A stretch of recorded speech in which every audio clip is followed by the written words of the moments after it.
అందరికీ నమస్కారం. నేను మీ దేవి. 'సైకోటిక్ రాముడు' 18వ భాగం. రచయిత రూప గారు. తను పడిపోయిందేమో అని కళ్ళు మూసుకున్న భూమి పడలేదు అని నిర్ధారణకు వచ్చాక చిన్నగా కళ్ళు తెరుస్తుంది. చాలా అంటే చాలా దగ్గరగా ఒకరికొకరు ఉంటారు. అతని విశాలమైన నుదురు, ఒత్తైన జుట్టు, చురకత్తుల్లాంటి పదునైన చూపు, కోర మీసాలు, రఫ్ బియర్డ్, స్మోక్ చేసినా కానీ అతని పెదాలు ఏమాత్రం కలర్ చేంజ్ లేకుండా రెడ్ పెయింట్ వేసినట్టుగా ఉంటాయి. అన్నిటికంటే మళ్ళీ మళ్ళీ చూడాలనిపించే టోటల్ ఫేస్. అలా ఆకాష్ని చూస్తూ ఉండిపోతుంది పాప. ఏం క్యాట్ వాక్ చేస్తున్నావా అని తన నడుము ప్రెస్ చేసి అంటాడు. దెబ్బ కులికి పడుతుంది భూమి. మీరు సడన్గా డోర్ తీసేసరికి స్లిప్ అయ్యాను అంతే. జాగ్రత్త అని తలుపుతుంది. తనను పైకి లేపి టీ తాగుతూ పాపని పైనుంచి కింద వరకు స్కాన్ చేస్తాడు. అతని చూపుల వేడికి చెమటలు పడతాయి భూమికి. టీ ఫినిష్ చేసి గ్లాస్ తనకిచ్చి బ్రేక్ఫాస్ట్ చేసావా అని అడుగుతాడు. తిన్నానంటుంది. సరే నువ్వు వెళ్ళు, నేను ఫ్రెష్ అయ్యాక వస్తాను. విల్ గో ఫర్ షాపింగ్ అంటాడు బయటికి వెళ్తూ. కానీ ఎందుకు? మండే ఫారిన్ వెళ్తున్నాం. కానీ నా దగ్గర చాలా డ్రెస్సెస్ ఉన్నాయి. నీ పర్మిషన్ నాకు అవసరం లేదు అని దడేల్మనై తన ప్లేస్ మీద డోర్ వేస్తాడు. సైకో సచ్చినోడు. ఏదీ కరెక్ట్గా చెప్పడు. డోర్ వేసిన ఆకాష్ వెంటనే ఫోన్ తీసుకొని డాక్టర్ కాల్ చేసి భూమి టైంలో జర్నీ చేయవచ్చని అడుగుతాడు. డాక్టర్ తను టైర్డ్ అవ్వనంత వరకు ఓకే ఆకాష్, బట్ ఎక్కువసేపు వద్దు. అలానే తనకి కోకోనట్ వాటర్, పపాయ లాంటి ఫుడ్ ఇవ్వద్దు. అలానే బరువులు ఎత్తడం, కింద కూర్చొని పనులు చేయకూడదు. ఒక 3 మంత్స్. సరే డాక్టర్, థ్యాంక్ యూ అని కాల్ కట్ చేస్తాడు. ఫ్రెష్ అయ్యాక కిందకొచ్చిన ఆకాష్కి భాస్కర్ రావు గారు, ధనుంజయ్ గారు మాట్లాడుతూ కనిపిస్తారు. ఆయన్ని పలకరించి భూమి అక్కడ లేకపోయేసరికి కిచెన్ వైపు చూస్తాడు. భూమి కింద కూర్చొని పప్పు ఎనుపుతూ ఉంటే స్పీడ్గా వెళ్ళి తన రెక్క పట్టుకొని లాగి, నిన్ను ఇవన్నీ ఎవరు చేయమన్నారు? కింద కూర్చోకూడదని నీకు తెలియదని సీరియస్ అవుతాడు. కన్నా నేనే చేయమన్నాను. కింద కూర్చుంటే నాకు మోకాలు నొప్పిగా ఉన్నాయని. Enough mom. ఇంట్లో ఎంతమంది పనివాళ్ళు లేరు. అండ్ నువ్వు నీ హెల్త్ బాగాలేదని తెలిసి ఎందుకు ఇలాంటి పనులు చేస్తావు? ప్రతిసారి చెప్పించుకోవాలా ఏంటి? Sorry sir. కన్నా నేను చేయమనేసరికి తను చేసిందిలే పాపం. తన మీద కోపం చూపించకు, నచ్చ చెప్పింది కస్తూరి. హ్యాండ్ వాష్ చేసుకొని రా. హాల్లోకి వెళ్ళిన ఆకాష్ భాస్కర్ రావు గారి ఫేస్ చూశారు. కొంచెం చిన్నబుచ్చుకుంది ఆయన ఫేస్. సారీ అంకుల్, మిమ్మల్ని బాధ పెట్టడం నా ఉద్దేశం కాదు. లేదు బాబు, చాలాసేపటి నుంచి ఇక్కడ కూర్చున్నా నేను భూమిని గమనించలేదు. తన మీద మీరు, మీ కుటుంబం చూపించే ఆదరణ, వాత్సల్యానికి నేను కృతజ్ఞుణ్ణి. అంత పెద్ద మాటలు వద్దంకుల్. అప్పుడే వచ్చిన భూమిని చూసి భాస్కర్రావు గారు, కొన్ని రోజులు డాక్టర్ చెప్పినట్టు చేయమ్మా. నీకేమైనా అయితే అందరూ బాధపడాలి. భూమికి ఏమైందని ధనుంజయ్ గారు అడుగుతారు. నథింగ్ డాడ్, తను చాలా వీక్‌గా ఉంది. కొన్ని రోజులు తనకి రెస్ట్ కావాలన్నారు డాక్టర్. అలాంటప్పుడు ఇంత దూరం ఎందుకొచ్చావమ్మా?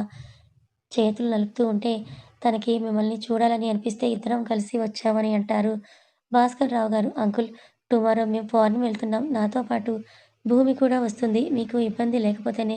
మా దగ్గర కన్నా తను మీ దగ్గరే జాగ్రత్తగా ఉంటుంది బాబు. నిరభ్యంతరంగా తనని తీసుకొని వెళ్ళండి. Thank you uncle. మరైతే మేము బయలుదేరుతాము. చాలా ఆలస్యం అయిపోయింది. అప్పుడైనా ఒకేసారి లంచ్ చేసి వెళ్దురుగానన్నయ్య.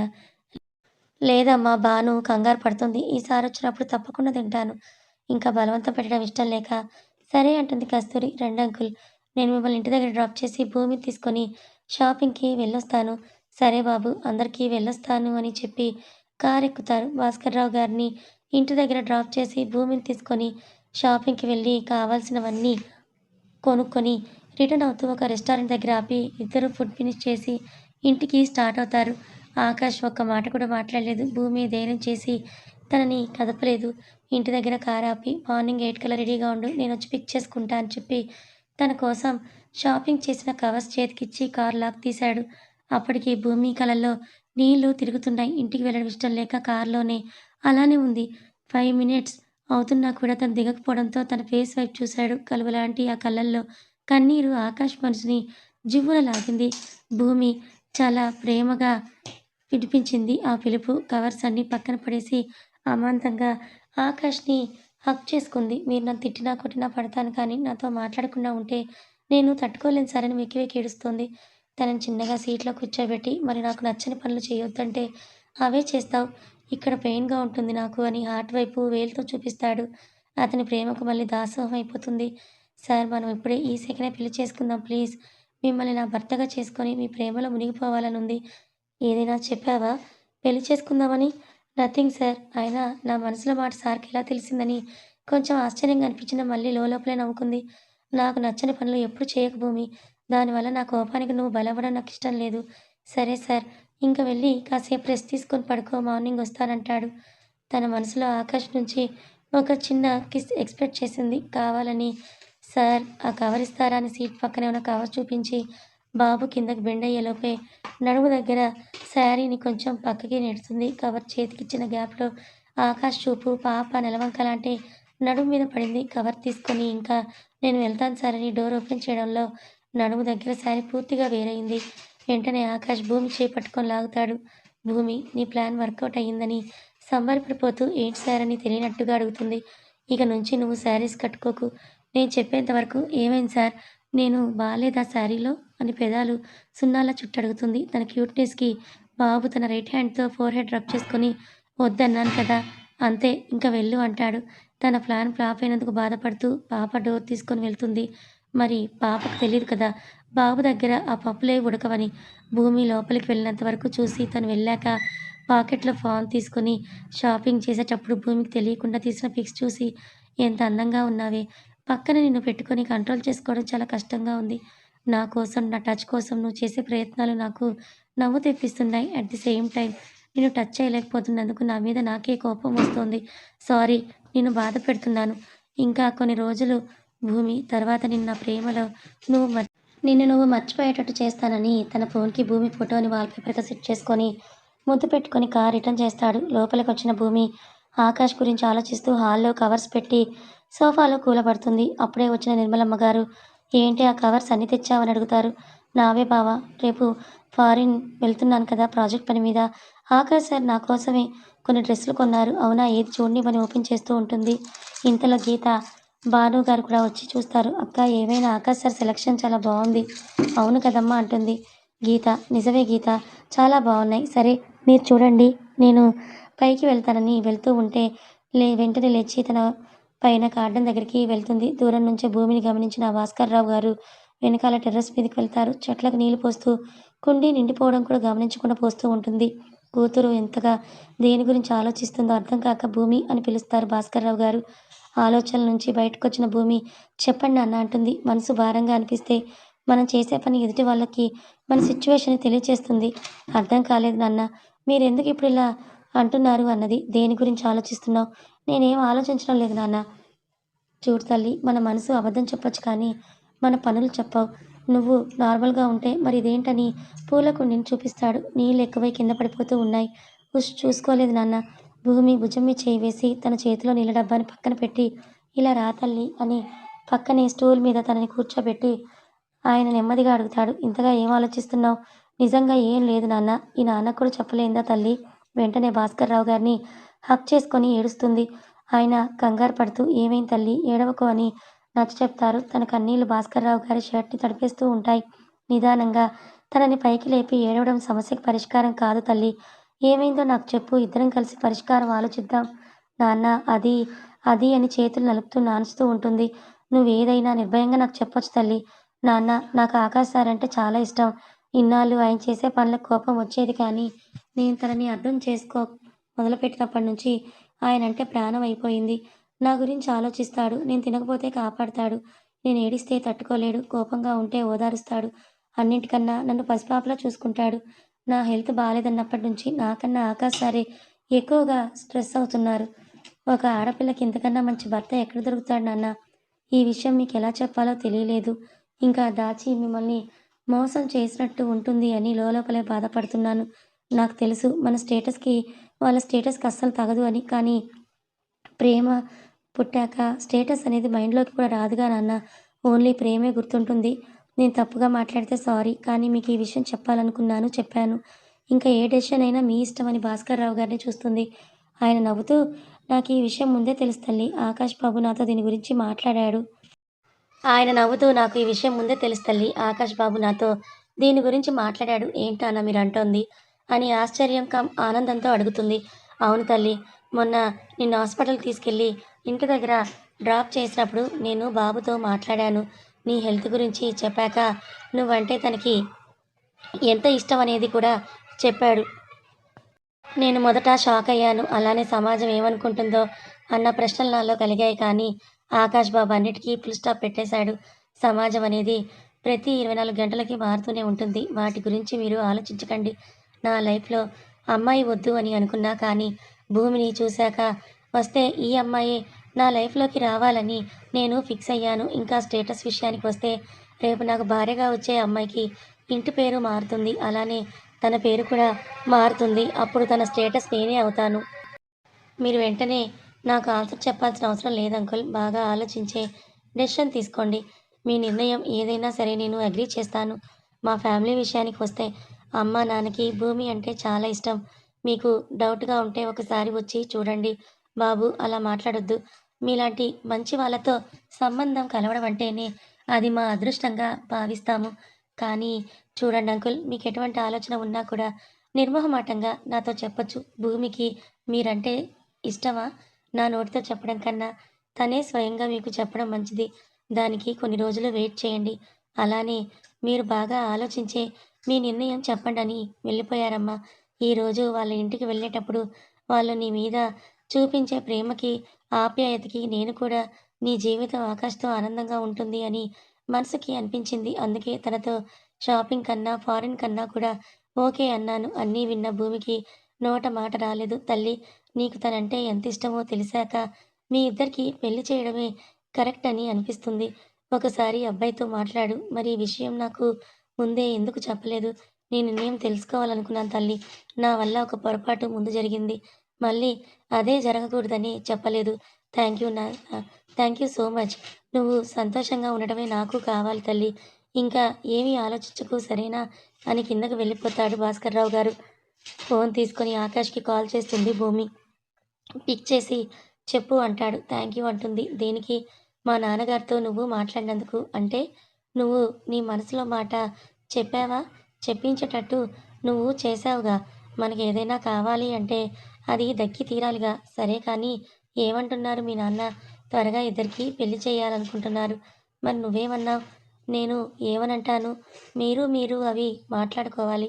కొంచెం టైం తీసుకొని అప్పుడు ఆలోచిద్దాం. ఎందుకు? తొందరగా ఉందా? నన్ను పెళ్లి చేసుకోవాలని అలా కాదు అని తడబడుతూ అంటుంది. పెళ్లి గ్యాప్ నీకోసమే. తర్వాత ఎలాగో నీకు రెస్ట్ ఉండదు. సో, బాగా రెస్ట్ తీసుకొని ఇప్పుడే ఎందుకుండదు? భగవాన్! మరీ ఇంత మెచ్యూరిటీ లేకుండా ఎలానే? ఇప్పుడు నేను ఏమన్నానని? పెళ్ళయ్యాక ఏం జరుగుతుంది? మ్యాటర్ అర్థమైన పాప మ్యూట్ అయిపోయింది. ఆమె బుగ్గలు ఎరుపెక్కాయి. సార్, పేషెంట్ మెలకువలోకొచ్చారని నర్స్ చెప్తుంది. ఎక్కడున్నావు? అని అడుగుతుంది. పని మీద ఉన్నాను.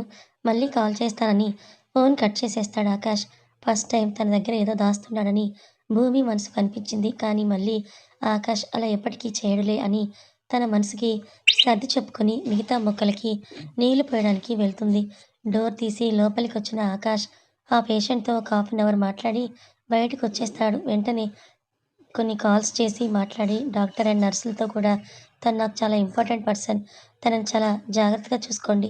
ఎప్పటికప్పుడు నాకు అప్డేట్ ఇవ్వండని అన్నీ కూడా క్లియర్‌గా చెప్పి ఇంటికి రిటర్న్ అవుతాడు. ఇంటికి రీచ్ అయిన ఆకాష్ హాల్‌లో కూర్చొని ఉన్న ధనంజయ్ గారు, కస్తూరి గారి పక్కన కూర్చొని మామ్, డాడ్ మీతో ఒక విషయం మాట్లాడాలి.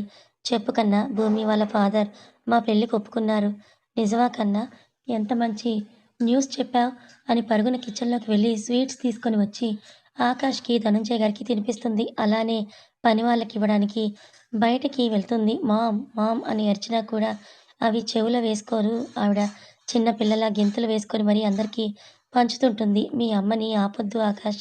నీ పెళ్లి కోసం తను ఎంతగా వెయిట్ చేసింది అనేది నీకు తెలీదు. ఎవ్వరు పెళ్ళికి వెళ్ళినా అందరూ నీ గురించి అడుగుతూ ఉంటే ఏం చెప్పాలో తెలియక తను చాలా సతమతమైపోయేది. బయట వాళ్ళ పెళ్ళిళ్ళు కూడా తన కొడుకు పెళ్లి లేదా కూతురు పెళ్లిలా చేస్తుంది. ఇన్ని రోజులకి నువ్వు ఇంత మంచి విషయం చెప్పాక ఇంక మీ అమ్మ ఆగమన్నా ఆగదు. ధనుంజయ్ గారు చెప్తూ ఉంటే అలా వింటూ ఉండిపోయాడు ఆకాష్. బయట అందరికీ పనిచేసి వచ్చి కన్నా, మరి ఎప్పుడు వెళ్దాం వాళ్ళింటికి అని అడుగుతారు కస్తూరి గారు. మామ్ అని అంటూ హగ్ చేసుకొని నీ ఆనందాన్ని ఇంకొన్ని రోజులు ఉంచు. నేను ఫారిన్ వెళ్ళి వచ్చాక నాకు కొన్ని డీల్స్ ఉన్నాయి. దానికి నాకు కొంచెం టైం కావాలి. నా పనులయిపోయాక నీకు చెప్తాను. నువ్వు అన్నీ అరేంజ్ చేసుకుందువు గాని. ఆ మాట విన్నాక కస్తూరి గారి మొహం చిన్నబుచ్చుకుంది. మామ్, నా సైడ్ నుంచి ఆలోచించు. వర్క్ ప్రెషర్ వల్ల నా పెళ్లి నేనే ఎంజాయ్ చేయలేను. అలా కాదు కన్నా. కస్తూరి వాడు పెళ్ళికి ఒప్పుకోవడం నీ అదృష్టం. ఇన్ని రోజులు ఓపికగా ఉన్నావు కదా! ఇంకొన్ని రోజులు అంతే. సరే కన్నా! మర్చిపోయా. మార్నింగ్ నుంచి శ్రేయ ఫుడ్ తినలేదు. ఎందుకో తెలీదు. వాట్? మరి నాకెందుకు చెప్పలేదు మామ్? సారీ కన్నా! భూమి వాళ్ళు వచ్చిన హడావిడిలో మర్చిపోయాను. సరే ప్లేట్‌లో ఫుడ్ పెట్టివ్వు నేను తీసుకొని వెళ్తాను. ఒక్క నిమిషం అని కిచెన్‌లోకి వెళ్ళి ఫుడ్‌ని ప్లేట్‌లో పెట్టి ఆకాష్‌కి ఇస్తుంది. ఫుడ్ ప్లేట్‌తో పైన రూమ్‌లోకి వెళ్ళిన ఆకాష్ శ్రేయని చూస్తాడు. తన కళ్ళ నుంచి కన్నీరు కారుతూ ఉంటుంది. పరుగున ఆమె దగ్గరికి వెళ్ళి టేబుల్‌ని ప్లేట్ మీద పెట్టి తన కన్నీళ్లు తుడిచి తన తలని టైస్ మీద పెట్టుకొని ఏమైంది శ్రేయ? ఎందుకు అన్నం తినకుండా ఉన్నావు?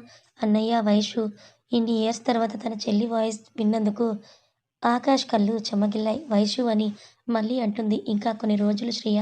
వైషు నీ ముందుకు తీసుకొని వస్తాను. ప్రామిస్ అని అంటుంది. తన చేతిని ఆకాష్ చేతిలో వేసుకొని ప్రామిస్ అని అంటాడు. తన ఫేస్‌లో నవ్వు చిగురిస్తుంది. ఇలానే నవ్వుతూ ఉండాలి అని తనని బెడ్‌కి అడ్జస్ట్ చేసి ఫుడ్ తినిపిస్తాడు. అన్నయ్య నాకు మార్నింగ్ వైషు వాయిస్ వినిపించినట్టుగా అనిపించింది. నిజమా? అవునన్నయ్య. అమ్మాయి ఎవరా అని చూడాలని చాలా అనిపించింది. ఎంత ట్రై చేసినా కూడా కాళ్ళు కదపలేకపోయానని విచారంగా చెప్తుంది. నువ్వెక్కువగా ఆలోచించకు శ్రేయ. నీకు మళ్ళీ ప్రామిస్ చేస్తున్నా. కరెక్ట్‌గా 1 మంత్‌లో నీ బెస్ట్ ఫ్రెండ్‌ని నీ ముందుకి తీసుకొని వస్తాను. కళ్ళు మతాబుల్లా వెలిగాయి. ఆ మాటకి శ్రేయకి ఆ ఆనందంలో ఫుడ్డంతా ఫినిష్ చేసేస్తుంది.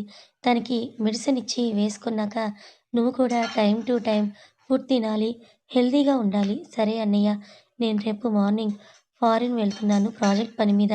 వచ్చేసరికి 3 డేస్ అవుతుంది. నువ్వు జాగ్రత్తగా ఉండు. అమ్మని, నాన్నని ఇబ్బంది పెట్టకు. ట్రై చేస్తా.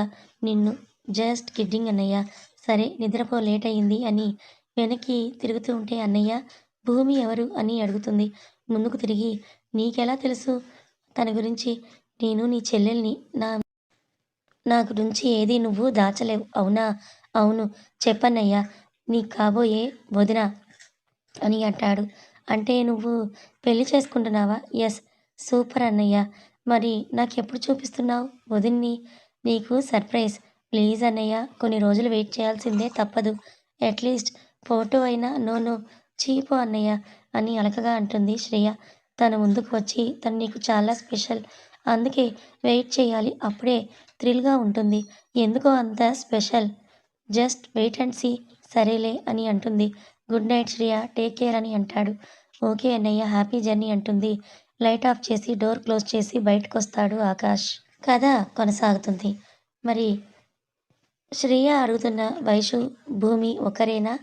మరి భూమి, శ్రేయ ఫ్రెండ్స్ అని ఆకాష్‌కి తెలుసా?